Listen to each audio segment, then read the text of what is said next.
Değerli şair Qəzəlxan Hacıgül qardaş Zülfüqarlı poeziyasında savabdan günahım çox, bir bəhanəm, sözüm yox, yalvarmağa üzüm yox. Allah məni bağışla. Çox qəflətdə qalmışam, nəfsimə qul olmuşam, ruhu oda salmışam. Allah məni bağışla.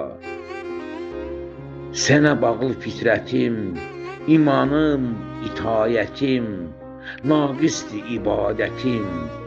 Allah məni bağışla. Gözləyirəm növbəmi, yetişər əcəl dəmi, qəbul eylə tövbəmi. Allah məni bağışla. Bir iş gəlmir əlimdən, dua qopur dilimdən, Zülfüqar olmadım mən. Allah məni bağışla. Allah məni bağışla.